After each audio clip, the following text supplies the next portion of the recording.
संगीत। नंदिनी को चोट पहुंचाकर विधि कुछ कर रही है, चोरी छुपके देव के साथ उसकी शादी रोकने की साजिश रच रही है। वसुधा इस शादी को विधि के खिलाफ एक्सपोज करेगी। वसुधा का आने वाला ट्रैक बहुत ही ज़बरदस्त होने वाला है। दोस्तों, आपको बता दें कि अब नंदिनी सच जान चुकी है कि इस पूरे खेल के पीछे क्या चल रहा है। नंदिनी पूरी तरह से वसुधा से वाकिफ़ है कि वसुधा इतनी बुरी नहीं है। लेकिन आने वाले ट्रैक में आपको देखने को मिलेगा कि वसुधा और देव एक दूसरे से प्यार करते हैं। यह बात आधा परिवार पहले से जानता है, लेकिन अभी तक कोई भी अपने प्यार के लिए पूरी तरह लड़ नहीं पाया। यानी कि देव और वसुधा चाहकर भी एक दूसरे को अपना नहीं बना पा रहे हैं, और न ही उनका सच बाहर आ सकता है, क्योंकि देव भी डरता है और वसुधा भी डरती है। दोनों ही प्यार करने के बावजूद एक दूसरे के साथ रह पाने में असमर्थ हैं, क्योंकि वे सच नहीं कह पा रहे हैं।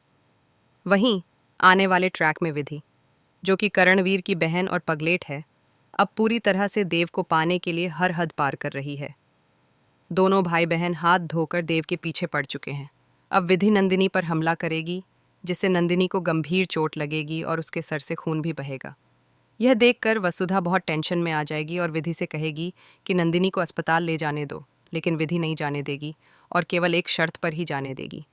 वह शर्त यह है कि देव की शादी विधि के साथ हो और नंदिनी को दुल्हन एक्सचेंज में उसकी मदद करनी होगी। जी हाँ, घूंघट की आड़ में विधि देव के साथ शादी करना चाहती है ताकि देव हमेशा के लिए उसका हो जाए। नंदिनी की जान बचाने के लिए वसुधा को यह सब करना पड़ेगा। वसुधा, विधि, नंदिनी और मेघा जैसी कई लड़कियां देव की जिंदगी में आई हैं, जो देव को पाना और उससे शादी करना चाहती हैं। लेकिन देव पहले से ही वसुधा के साथ शादीशुदा है और उसे वसुधा से बहुत प्यार है। इस प्यार का कोई फ़ायदा नहीं है और इस शादी का कोई मतलब नहीं है, क्योंकि दोनों अपने प्यार और शादी का सच नहीं बता सकते। आने वाले ट्रैक में दोस्तों, आपको देखने को मिलेगा कि नंदिनी बेहोश पड़ेगी और विधि वसुधा को ब्लैकमेल करेगी कि उसकी और देव की शादी वही करवाए। मंडप पर यह सब कुछ अनर्थ की स्थिति पैदा करेगा।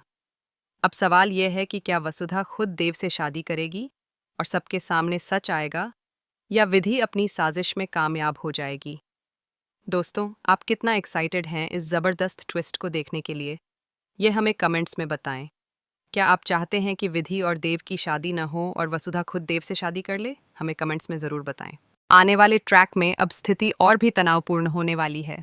नंदिनी की हालत गंभीर है और वसुधा उसकी देखभाल में पूरी तरह लगी हुई है, लेकिन विधि अपनी साजिश में कोई कमी नहीं छोड़ रही।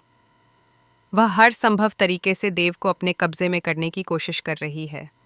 वहीं देव खुद भी बहुत कंफ्यूज और परेशान है, क्योंकि वह वसुधा से अपने प्यार को छुपा नहीं सकता, लेकिन विधि की धमकियों और नंदिनी की सुरक्षा के बीच उसे कोई रास्ता दिखाई नहीं दे रहा। आने वाले ट्रैक में दर्शकों को यह देखने को मिलेगा कि विधि न सिर्फ नंदिनी पर हमला करती है, बल्कि वसुधा को भी मुश्किल हालात में डाल देती है। वसुधा को अब अपनी चालाकी और बुद्धिमत्ता से नंदिनी की जान बचानी है और साथ ही देव और अपनी शादी का सच किसी तरह बाहर लाना है। वहीं मेघा और अन्य लड़कियां जो देव के करीब आने की कोशिश कर रही हैं, अपनी अपनी चालें चलती नजर आएंगी, लेकिन देव का दिल हमेशा वसुधा के लिए धड़कता रहेगा। इस बीच मंडप पर एक ज़बरदस्त ट्विस्ट आने वाला है, जहां विधि अपनी घूंघट की आड़ में देव से शादी करने की तैयारी करेगी, लेकिन वसुधा भी अपनी रणनीति के साथ मंडप पहुंच जाएगी। अब सवाल यह है कि क्या वसुधा विधि की चाल को नाकाम कर पाएगी, नंदिनी की जान बचा पाएगी और देव के सामने सच उजागर कर पाएगी, या विधि अपनी चालाकी में कामयाब हो जाएगी। यह सब देखकर दर्शक बेहद रोमांचित और तनाव में रहेंगे। दोस्तों, इस नए ट्रैक में रोमांच, प्यार, धोखा और साजिश का ऐसा मिश्रण होने वाला है, जिसे देखकर आप अपनी सीट से चिपके रहेंगे। कमेंट्स में हमें ज़रूर बताएं कि आप चाहते हैं कि वसुधा इस बार जीतें और विधि की साजिश नाकाम हो जाए, या फिर कहानी में नया ट्विस्ट आए और कुछ और अपख कर पूरे ट्रैक को आगे बढ़ा सकता हूं, जैसे कि सीरियल का एकदम क्लिफहैंगर स्टाइल। सर, पेशेंट का ऑनेक्सीजन लेवल गिरता जा रहा है। तुरंत ऑनेक्सीजन लगाओ, लेकिन ऑनेक्सीजन से कोई फर्क नहीं पड़ रहा है। अपनी बेटी को जहर देकर हनुमंत को गर्व होगा और देव का गुस्सा फूटेगा। हॉस्पिटल में ही वह वसु को अपनी पत्नी बना लेगा। वसुधा का आने वाला ट्विस्ट बहुत ही इंटरेस्टिंग होने वाला है। जी हाँ दोस्तों, आपको बता दें कि अब वसुधा अपनी आंखों से देखती है कि उसके पापा उसे मारने की साजिश कर रहे हैं। उसके पैर की पायल, उसकी तस्वीरें और उसके कपड़ों में आग लगा दी जाती है। इसके बाद वसुधा बहुत रोती है, बिल्कुल बिल्कुल कर, क्योंकि वह देखती है कि उसके पापा उसे अब हमेशा के लिए ख़त्म करना चाहते हैं। वह ऐसा इसलिए कर रहे हैं क्योंकि उनके हिसाब से वसुधा ने पाप किया है, देव से प्यार करके, देवी हुक्म के आदेश को न मानकर और अपने आप को छोटा न समझकर। वसुधा छोटी है और जिससे उसने प्यार किया है वह तो हुक्म है। उनसे प्यार करना उनके हिसाब से पाप है।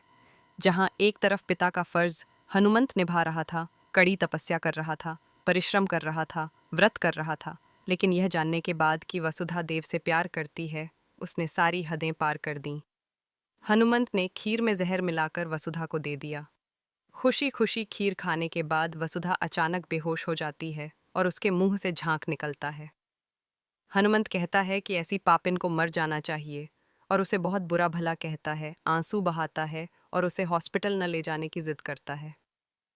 वहीं देव को अनहोनी का पता चलता है और वह समझ जाता है कि वसु खतरे में है।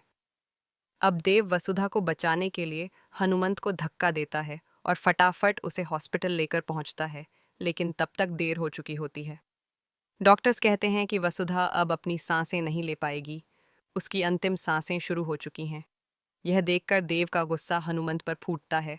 वह उसे पापी कहता है और कहता है कि कोई अपनी बेटी की जान कैसे ले सकता है, कैसे कोई बाप ऐसा कर सकता है। हनुमंत चीखता है और कहता है कि यही वजह है कि उसने यह सब कुछ किया। इससे पहले कि देवी हुक्म को पता चलता उसने यह कार्य खुद कर दिया। पंडित जी आने वाले हैं और देव को बताने वाले हैं कि किस व्रत को करके वह वसुधा को नई जिंदगी दे सकता है। लेकिन फैमिली वाले अब शौक में हैं, यह जानकर कि हनुमंत ने ही वसुधा को जहर दिया। क्या समय रहते अब देव वसुधा को नई जिंदगी दे पाएगा और उससे शादी करके उसे बचा पाएगा? दोस्तों, आपको यह धमाकेदार मोड़ कैसा लगा? हमें कमेंट करें और शेयर करें। क्या आपको भी लगता है कि वसुधा के पापा हनुमंत ने एकदम गलत किया है और उन्हें ऐसा नहीं करना चाहिए था? ऐसे टीवी के लेटेस्ट अपडेट के लिए चैनल को सब्सक्राइब करें। देव वसुधा को हॉस्पिटल में ले जाता है और डॉक्टर तुरंत उसका इलाज शुरू करते हैं।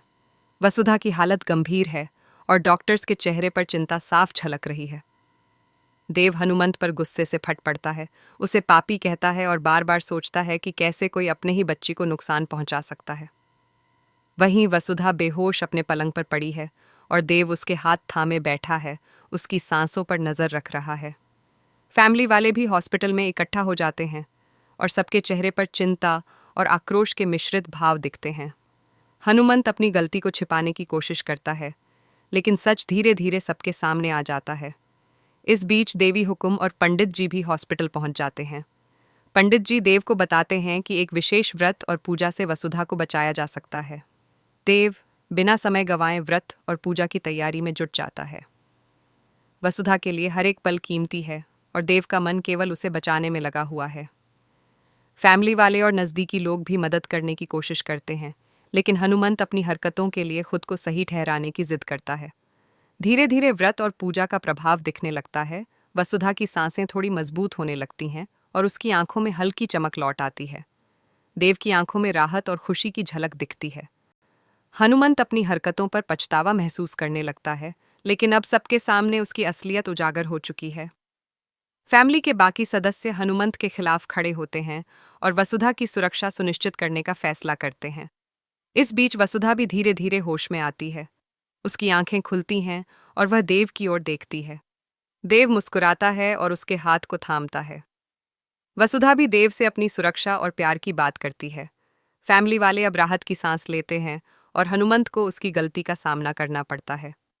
कहानी का यह मोड़ दर्शकों के लिए भावनात्मक रूप से बेहद रोमांचक और संवेदनशील है।